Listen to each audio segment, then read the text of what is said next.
Bem-vindas e bem-vindos, se você mora no Brasil. Bem-vinda e bem-vindo, você conhece essa birosca em que a gente vive. De vez em quando a gente tem algumas decisões muito boas e que promovem a Constituição e não promovem a desconstituição, como algumas vezes a gente vê, infelizmente, o STF e outros tribunais, mas fundamentalmente congressos e governos.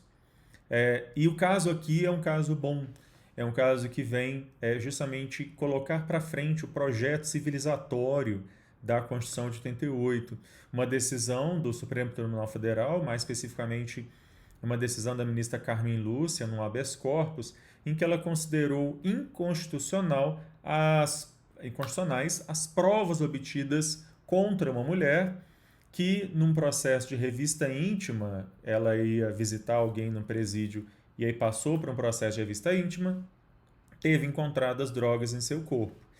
É um pouco sobre isso que eu quero falar hoje.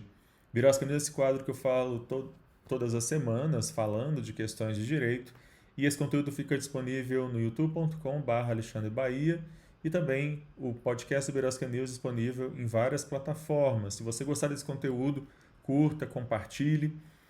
Veja lá no meu Instagram, que é @alebaia_, o link para estas e outras redes em que eu discuto essas questões. Pois bem, eu estava dizendo que o que nós temos aqui é uma decisão que joga para frente o processo civilizatório num país que insiste em retroceder. Nesse caso, essas drogas foram encontradas nessa mulher que foi a um presídio e aí foi exigido que ela ficasse nua e fizesse então, a revista íntima foi ela fazer um agachamento nua, quando então foram encontradas drogas nas suas partes íntimas e com isso ela foi processada por tráfico de drogas. E aí o caso chega ao Supremo Tribunal Federal e a ministra Carmen Lúcia considera as provas obtidas ali pela polícia de forma irregular, anula, manda trancar a ação penal. Por quê?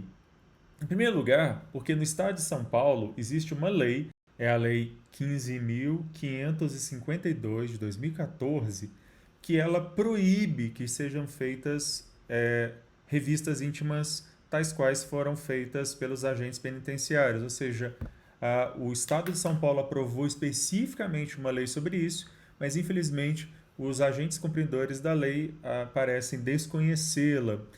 A revista íntima deve ser feita, não pode ser feita, na verdade, a pesquisa aí sobre se a pessoa está fazendo alguma coisa de errado, entrando com alguma coisa no presídio onde não deveria, tem que ser feita usando-se raio-x ou qualquer outra forma que não a revista íntima.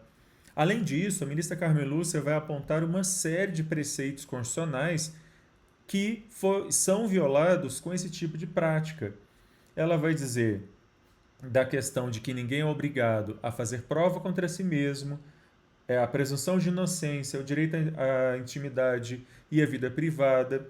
E ela chama atenção, além disso também, de que o argumento da acusação de que a mulher teria voluntariamente, entre aspas, entregue a prova, obviamente não é esse o caso. Ela foi apontado a ela, olha, tem alguma coisa esquisita aí, e ela foi exigido dela que entregasse o material para a polícia. Então não há voluntariedade. E além do que, como lembra a ministra, a gente não pode ser obrigado a fazer prova contra nós mesmos. O Estado tem que se valer de outros meios que não a exigência da violação à intimidade e vida privada para poder fazer a persecução da lei penal. Esse caso é um caso raro, porque infelizmente o que a gente vai ver é todo um discurso e uma prática, inclusive às vezes do próprio STF, de super encarceramento, de tolerância zero e coisas do tipo, que no final das contas só aumentam o encarceramento de pessoas pobres, negras e periféricas e nem de longe alcança, falando em tráfico de drogas, o verdadeiro traficante, que não é esse que transporta algumas gramas de maconha para dentro de um presídio, mas sim aquele que está na Zona Sul e que de vez em quando é pego aí com 50 quilos no helicóptero e que neste caso nunca é preso, como o que aconteceu aqui em Minas alguns anos atrás. Ninguém nunca foi preso, a droga nunca apareceu, o dono dessa droga, enfim. A gente sabe muito bem a seletividade do sistema penal, para que e para quem que ele existe. Bom, Birosca News vai ficando por aqui. A qualquer momento eu volto falando de mais alguma questão maluca, absurda, estapafúrdia que acontece nessa birosca de país. Tchau.